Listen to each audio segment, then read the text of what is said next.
Hal ata 'alal insani hinun minad dahri lam yakun syai'an madhkura. Inna khalaqnal insana min nutfatin amsyajin nabtalihi faja'alnahu sami'an basira. Inna hadainahu sabil imma syakir wa imma kafura. Membahas tentang surat Al-Insan. Manusia itu kadang disebut insan, kadang disebut basyara, kadang disebut nas. Ya ayuhan nas. Ini ada beberapa sudut pandang yang berbeda. Dikatakan basyar, basyar itu artinya kulit. Manusia itu punya kulit yang bagus. Di antara beberapa binatang jenis manusia itu punya kulit yang bagus. Manusia dikatakan insan dari kata nasia, itu lupa. Manusia itu tempatnya lupa. Dan lupa itu bagi kita manusia itu rahmat. Kita diberi lupa itu rahmat.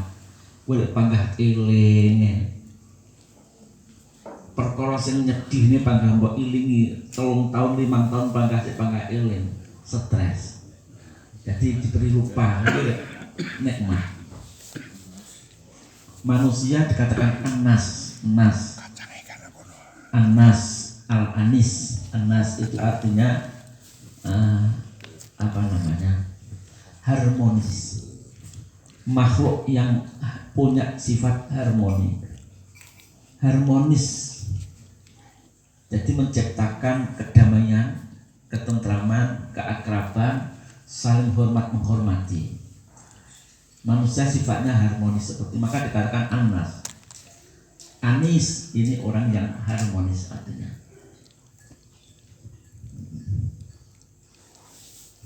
Secara bahasa artinya begitu.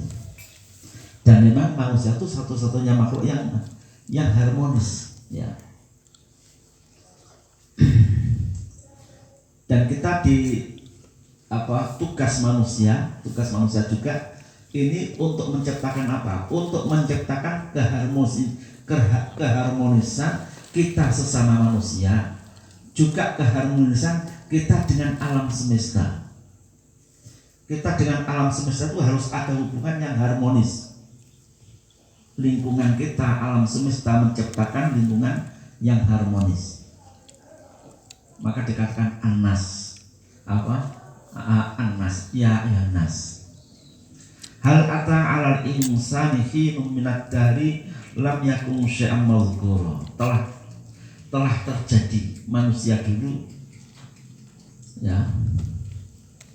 Ada suatu masa yang mana manusia itu tidak ada apa-apanya. Kapan? Ketika manusia belum ditiupkan ruh, itu Allah menciptakan Adam. Adam itu diciptakan langsung dari tanah, dibentuk fisiknya, dinek-nek lah kalau kode-kode manusia di sini. Jadi wujud Adam itu ketika belum ditiupkan ruh itu tidak ada apa-apanya, yang namanya dari tanah liat. Sudah dibentuk kadang keringnya itu dikatakan min solsolin. Solsol itu tanah liat yang kering, nek diplutuk ting-ting itu namanya solsol. Ya, min solsolin min hama'in masnun. Setelah 40 tahun dibentuk begitu, sudah wujud, dibiarkan, itu lam yakun syai'an madhkura, sesuatu yang tidak ada apa-apanya. Begitu ada apa-apanya ketika sudah ditiupkan ruh. Ketika ditiupkan ruh itu sudah bergelora pada tubuh, terakhir pada kepala, kemudian kesempurnaan ruh masuk kepada tubuh manusia, itu langsung Adam gebres. Pertama kali gebres wahyu. Begitu wahyu dia mengucapkan alhamdulillahirabbil alamin. Ucapan pertama manusia alhamdulillahirabbil alamin. Inna khalaqnal insana min nutfatin. Kemudian setelah Adam, Allah Ta'ala menciptakan manusia itu min nutfatin amsajin, dari sperma. Itu pun juga mengalami masa yang tidak ada apa-apanya. Sebelum ditiupkan ruh nggak ada apa-apanya. Barang yang hina. Faja'alnahu sami'an basira. Kemudian aku ciptakan manusia ini, ya, dia manusia oleh Allah dikatakan sami'an basira. Allah memberikan pendengaran, Allah memberikan penglihatan. Sehingga manusia ini mendapatkan beban taklif itu karena dia punya pendengaran dan penglihatan, juga dalam punya akal. Ini sumber manusia itu kena hukum taklif itu karena punya potensi ini. Maka Allah mengatakan kita wala taqfu ma laysa kabi'il innas sam'a wal basara wal fu'ada kullu ulaika kana mas'ula. Kamu jangan ikut-ikutan perkara yang kamu tidak ngerti. Innas sam'a pendengaran, wal basar penglihatan, wal fu'ada hati, kullu ulaika kana mas'ula, semuanya akan dimintai pertanggungan jawab. Jadi manusia itu kalau betul-betul paham dia sebagai manusia, dia betul-betul cerdas, dia nggak mau berbuat kalau tidak ada ilmunya. Cuma umumnya orang yang tidak mau berbuat kalau tidak ada ilmunya itu paling kalau di masyarakat itu 20-30%. Sing 70%, 80% itu mek kaya rubuh-rubuh gedang. Wis elu-elu.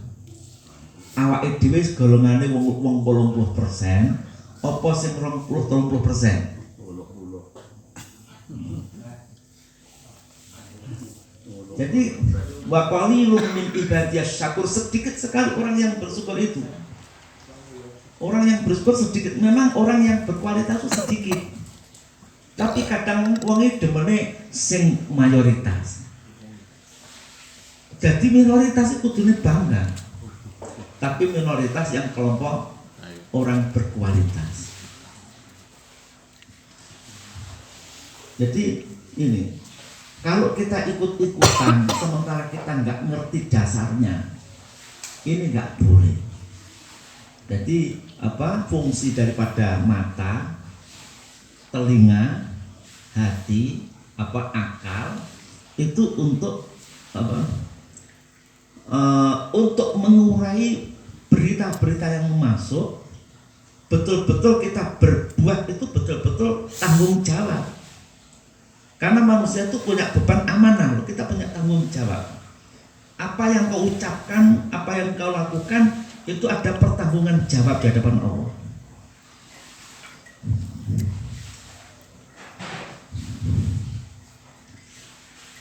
Kalau penjelasan di dalam surat As-Sajdah, Alif Lam Mim As-Sajdah, Allah menceritakan kan begini, Alladzi ahsana kulla syai'in khalaqahu wa bada khalqal insani min tin. Allah mengawali menciptakan manusia itu min tin, dari tanah.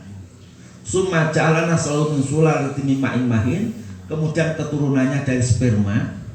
Summa sawwahu wa nafakha fihi min ruhihi, kemudian Allah menyempurnakan dan Allah meniupkan roh kepadanya. Wa ja'alakumus sam'a wal absara wal af'idah, Allah akan memberikan kita as-sam'a penglihatan, pendengaran, wal absar penglihatan, wal af'idah dan hati. Ya.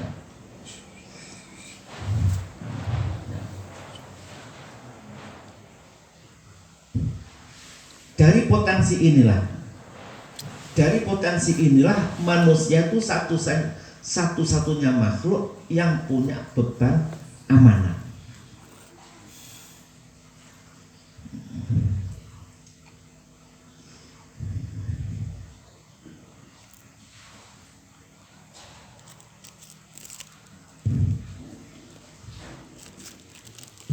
Nilainya manusia ini yang jadi fenomena, yang jadi perselisihan itu wa nafakha fihi min ruhihi, dan Allah meniupkan pada Adam ruhnya Tuhan, kata-katanya begitu.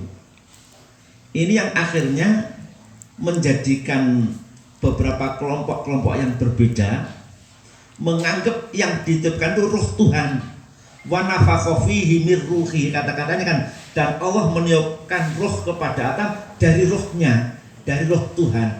Itu bukan maksudnya enggak begitu. Roh yang diciptakan Allah,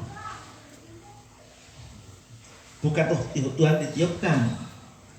Nah.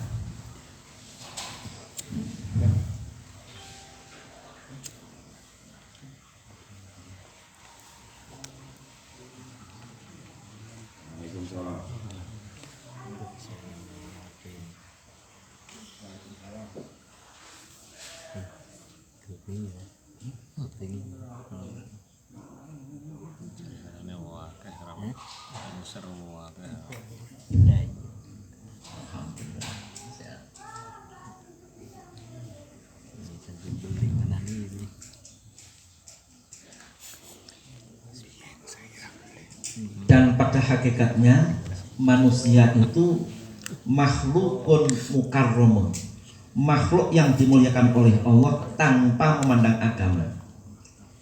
Agama apapun, manusia pada dasarnya makhluk yang dimuliakan oleh Allah.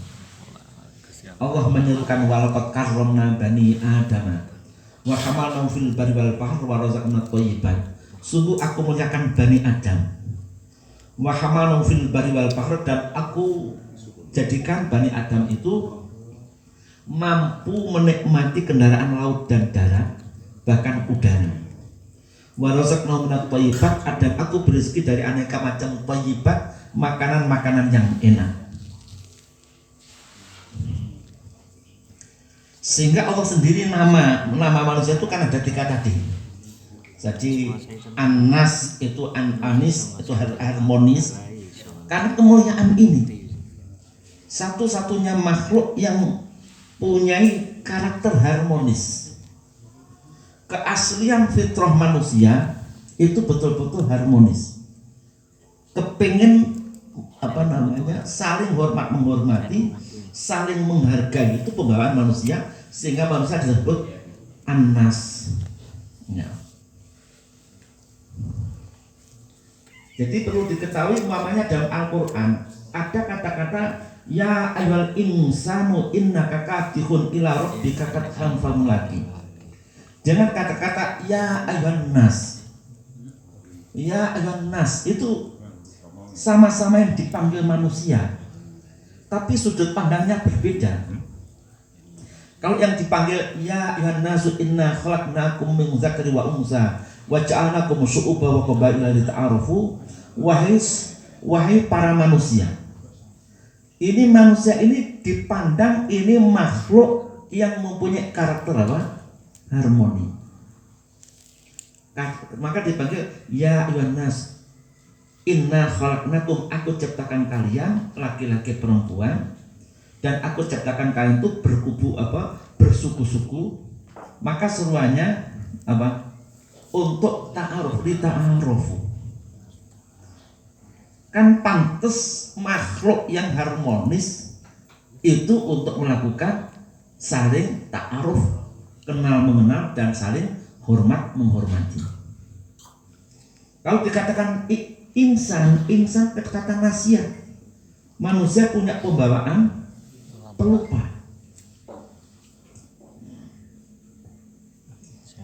Makhlukun mukarram, makhluk yang dimuliakan oleh Allah.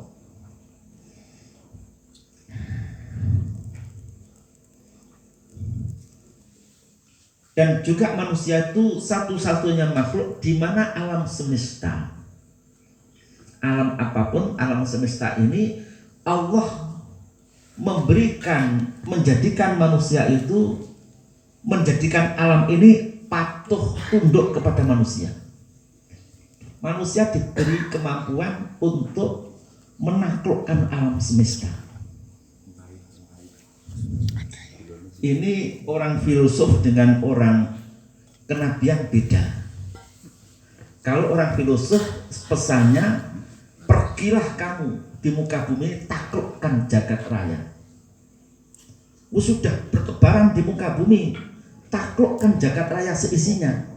Kamu akan jadi raja, kamu akan jadi tuan di atas bumi ini. Orang yang menjadi tuan di muka bumi siapa? Orang yang menjadi tuan-tuan di muka bumi ini, orang filsuf mengatakan orang yang betul-betul bertebaran ke sana kemari, dia selalu berjuang, kemudian dia mampu menaklukkan jagat seisinya, dia akan menjadi tuan. Tuan tanah, tuan itu serba tuan.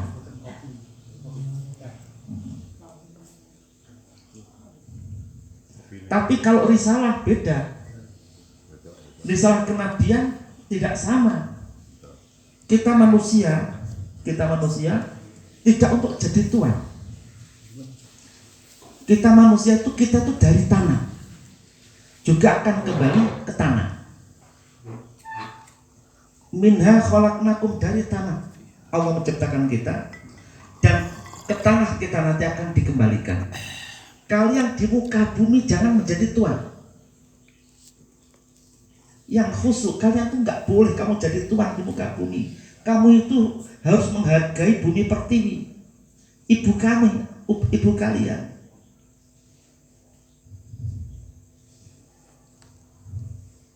Maka tugas manusia di muka bumi ini ya ada dua tugas. Dua tugas ini sebenarnya ibarat perisai bagi burung.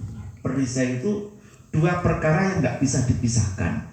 Satu tugas ibadah, yang kedua tugas khalifah. Kedua-duanya berjalan, tidak bisa dipisah-pisahkan. Tugas ibadah dan khalifah itu tugas manusia di muka bumi.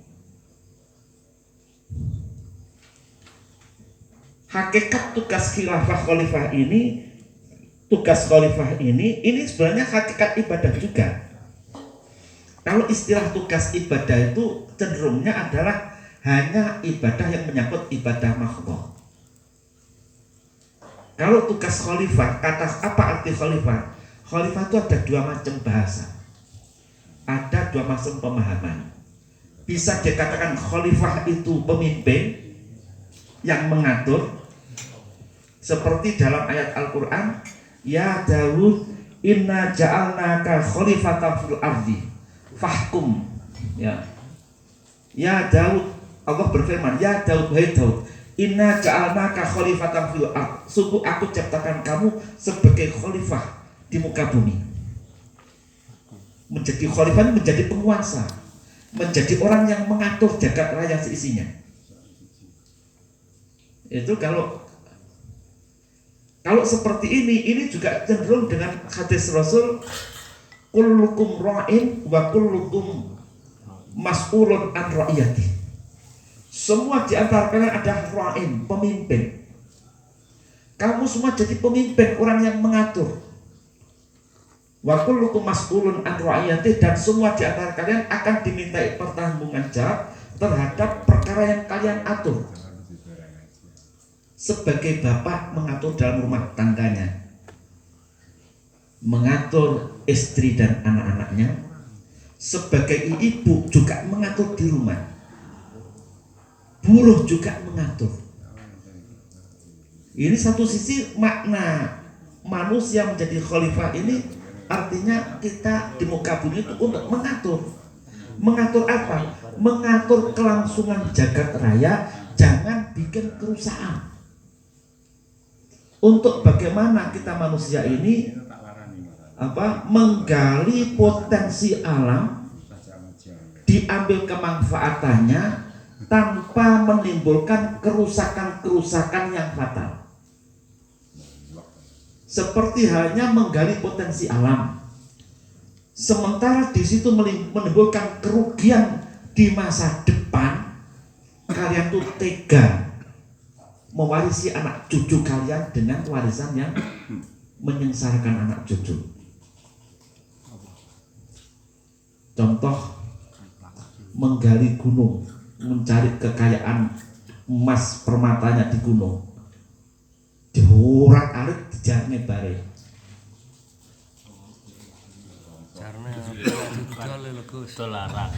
Ini arti kita menjadi khalifah itu. Saya tetap kembali dari bahasa insan semula. Apa insan tadi?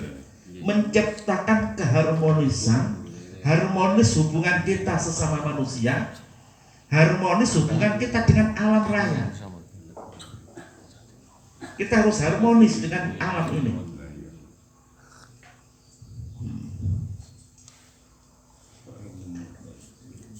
Yang kedua tadi, manusia itu menjadi arti khalifah. Yang kedua, khalifah itu dari khalafah itu mburi. Khalafah ya khalifah di belakang. Artinya apa?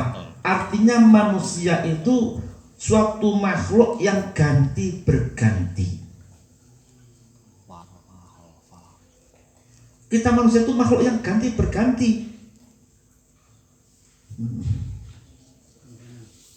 Jadi kamu tidak abadi di sini, enggak abadi di muka bumi ini. Kita akan ganti berganti. Dalam firman-Nya, wa kadzalika ja'alnakum khalaifa fil ardi linanzura kaifa ta'malun. Wa kadzalika ja'alnakum khalaifa fil ardi. Begitulah aku ciptakan kalian sebagai makhluk yang ganti berganti di muka bumi. Linanzura kaifa ta'malun. Aku kepingin melihat apa yang kalian perbuat di muka bumi ini. Apa yang kau perbuat? Punya jasa apa, punya amal apa? Kita ganti berganti. Lek wis entek jabatan wis leren kok kamu tuh pagah ngeyel ya. Sing mburi luwih penak, Gus. Ya.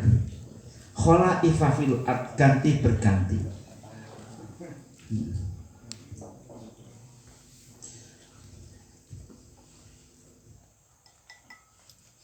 Jadi ada manusia, tugas khalifah dan ibadah itu dua perkara yang nggak bisa dipisahkan. Kalau kita menjadi khalifah ini, ibadah sudah kita sering bahas tentang ibadah. Kita menjadi khalifah di muka bumi ini untuk apa toh? Menjadi khalifah ini untuk istiqmarul ardi, memakmurkan jagat dan menjaga dari kemakmuran ini jangan sampai menimbulkan kerusakan. Kemakmuran ini ada dua sudut, sudut fisik dan sudut rohani. Dan kemakmuran yang hakiki itu kemakmuran rohani, tapi tidak melepaskan kemakmuran secara fisik. Maka butuh pengetahuan dan teknologi juga kedokteran ini yang harus tepat guna. Bukan ilmu pengetahuan, kedokteran, teknologi yang tidak tepat guna. Kalau tidak tepat guna, aneh-aneh menciptakan teknologi jenenge dolanan bom atom sing bikin kerusakan. Wong cah cilik entek wong Indonesia dolanan mercone cekel. Nek bledosan tangane piye? Lha iku bom lho duduk mbledosi niki. Mercon. Ini enggak boleh seperti bikin kerusakan di muka bumi. Jadi justru Allah Ta'ala menugaskan manusia menjadi khalifah di muka bumi untuk merawat jagat raya. Tapi justru yang bikin kerusakan muka bumi siapa? Jelas manusia sendiri kan. Dhuharul fasadu fil barri wal bahr bima kasabat aidinas. Berarti ndelok supaya iki sing ngrusak iki sapa? Sing dadi pager sing bukan ngrusak. Jenenge pager mangan tanduran. Kuwi untung sik didadekne, kira-kira ora didadekne khalifah tambah oleh ngrusak. Kadang-kadang ning masyarakat kan ngono to, masyarakat iki. Iki dadekno RT, iki dadekno ben bikin kerusakan kadang-kadang. Lek ora didadekne malah ruwet.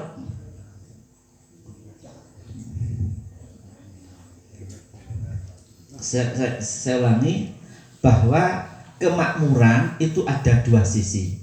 Kemakmuran secara zahir dan secara batin.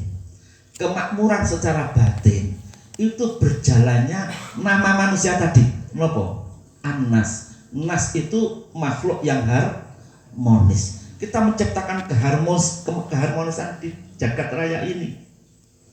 Sesama makhluk, sesama manusia kita kehidupan yang harmonis dengan alam itu yang harmonis. Kalau ulama dulu tentang masalah mewujudkan ini kemakmuran ini kesepakatan bersama kan ada istilahnya daruratil khams. Itu dulu 5 darurat yang harus ditegakkan. Kesepakatan kita sesama manusia menegakkan 5 perkara ini. Kita sama-sama manusia, kita harus menjaga keyakinan. Sesama umat beragama, kita harus menjaga keyakinan sendiri-sendiri. Kamu nggak boleh ngobok-ngobok keyakinannya tonggone. Dijaga, dihormati. Menjaga keyakinan. Ini nggak boleh, urusan keyakinan itu lok-lokan nggak boleh. Nah, kalau di muka bumi ini kok bisa antara agama lok-lokan ini jagat rusak ini. Yang kedua, menjaga akal. Akal harus dijaga. Yang ketiga, menjaga keturunan. Keturunan harus dijaga. Wujudnya keturunan harus dijaga. Anak itu harus status anak memang betul-betul anaknya sendiri. Maka dari itu urusan masalah keturunan itu dilembagakan dengan hukum munakahah. Munakahah itu syariatun qadimatun syariatun sejak zaman dulu demi menjaga keturunan, menjaga harga diri. Ditambah lagi kalau hari ini mestinya juga menjaga lingkungan hidup harus dijaga, keharmonisan lingkungan hidup. Kenapa? Karena semakin jumlah manusia itu begitu banyak, ini lingkungan itu harus betul-betul dijaga. Nek zaman biyen Pak, kuwi napa jenenge omah niku kene ruang tamu, ngarepe kene kandang sapi, ngene tanggane, engko sandinge kene WC wis susah. Tapi sik rada enek jarak. Terus wonge panggah ning kono, anak putune kabeh mamane masing-masing wong siji dhe anak telu gawe omah ning kono. Niki meruwet niki menan. Semakin sempit. Di kampung Seng, kampung Kelinci itu kan banyak.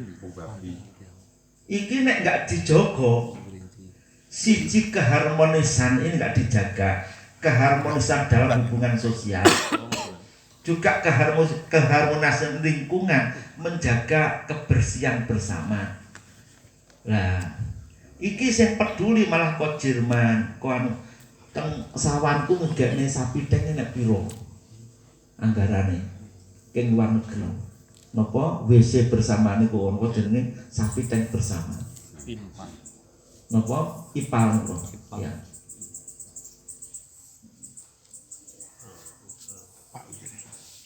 Jadi tugas manusia menjadi khalifah itu ya ini, bagaimana kelangsungan masa depan.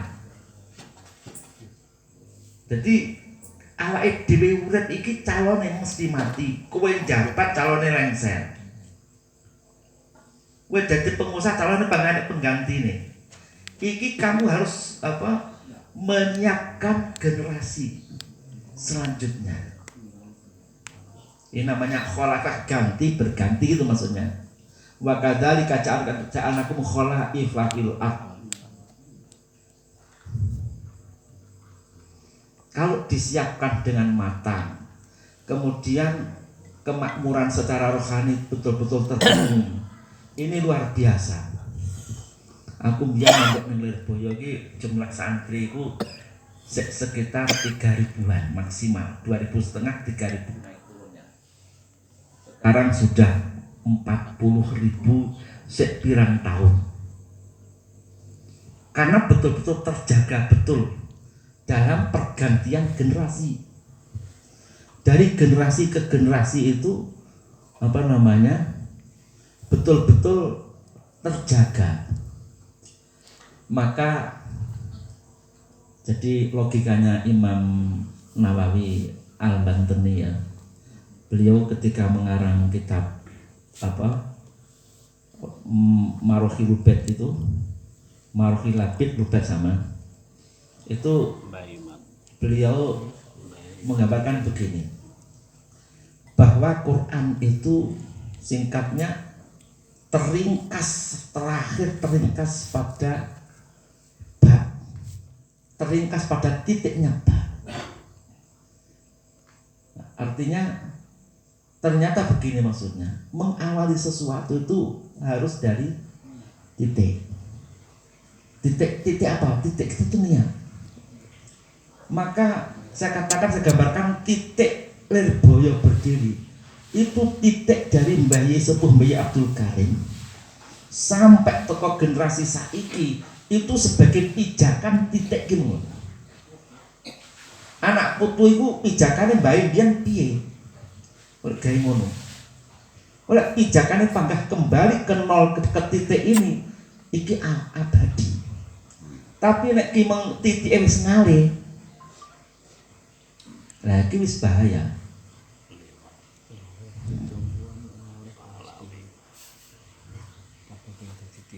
Gambarannya seperti itu. Ya.